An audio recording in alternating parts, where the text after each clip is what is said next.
Artie Tambarambaa, also known as Tammy Porter, back with you again today, sharing an Art by Marlene journal page.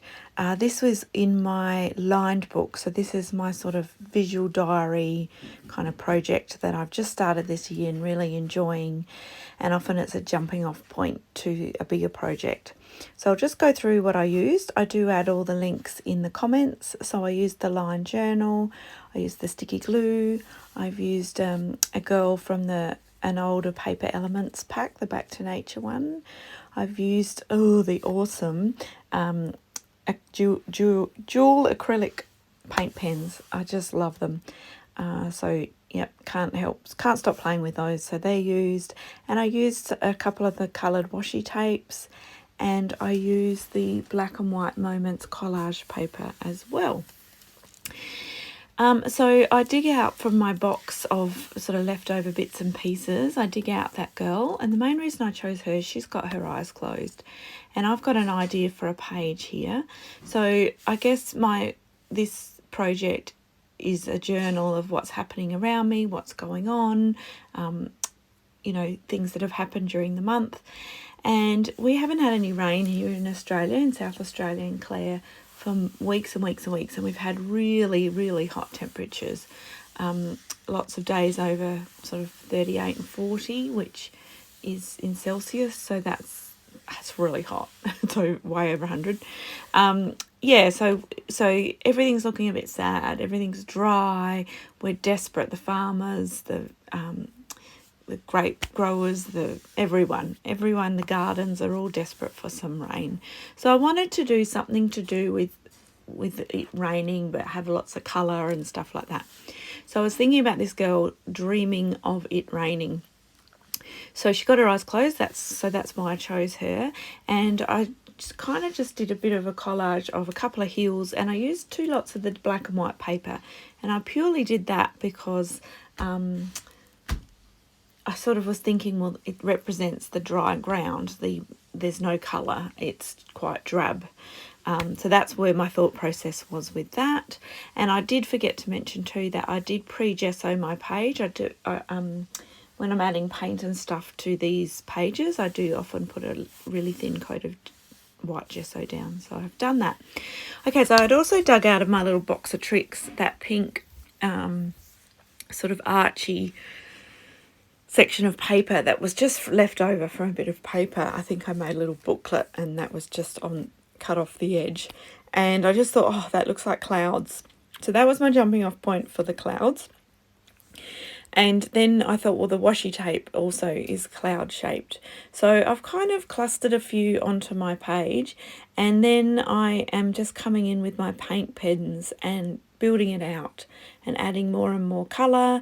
So this is one giant cloud of colour that this girl is dreaming about. So she's dreaming about it raining, and the sort of the newness that rain will create. So the blooms from the flowers and the colour, the green grass and all the things that it's quite dry and drab now. So that's where this page has started. And of course I'm using the dual paint pens, acrylic pens, and these are wonderful. They've got 2 colours in each pen, so generally in the same shade, like a darker and a lighter on each end.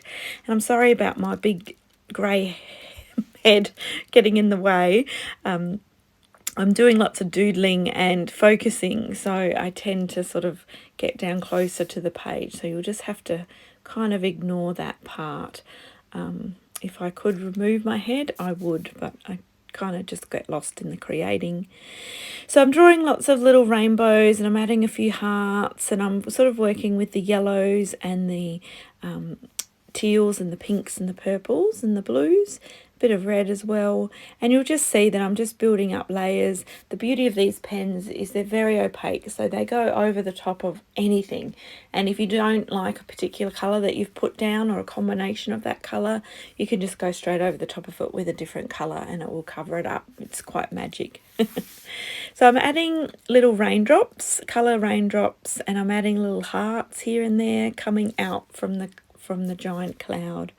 And it's just a bit of fun. bit whimsical. And now I'm outlining, just using the black pen, I'm outlining the hills, and I'm just adding a few doodles with the black pen, and I'll probably do the same with the white pen as well.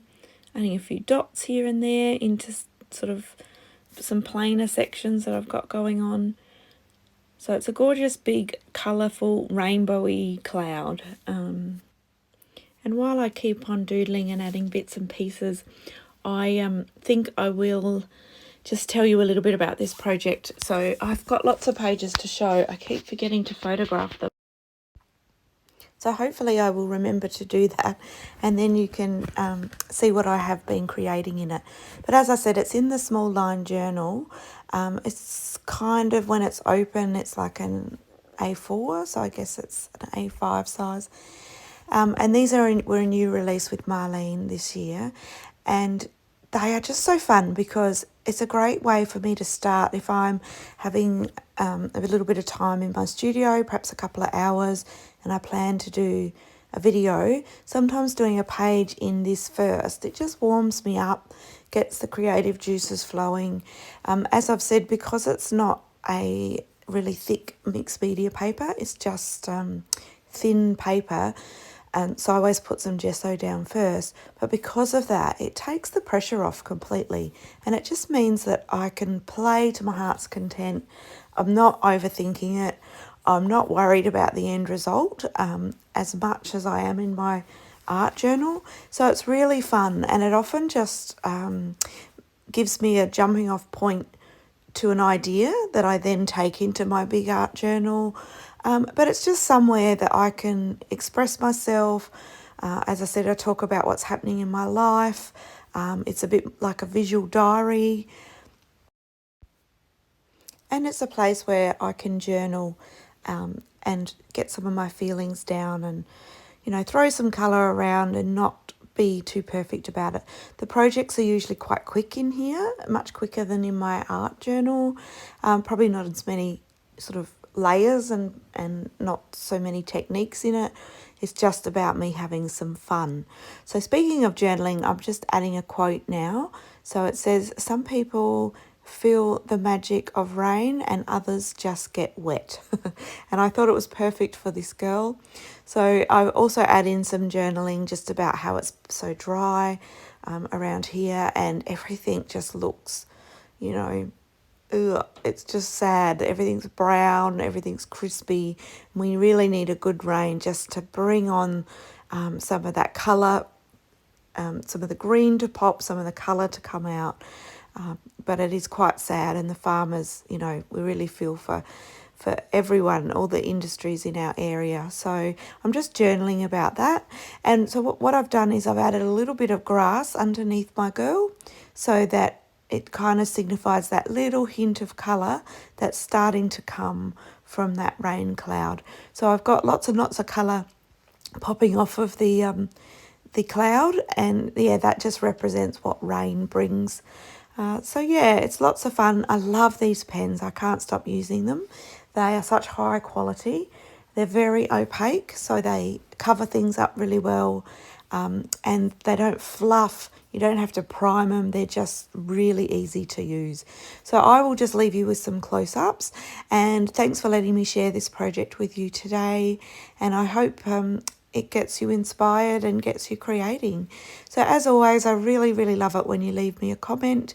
So I'd love to hear from you and let me know what you think. Okay, thanks for watching. Bye. I will see you again soon.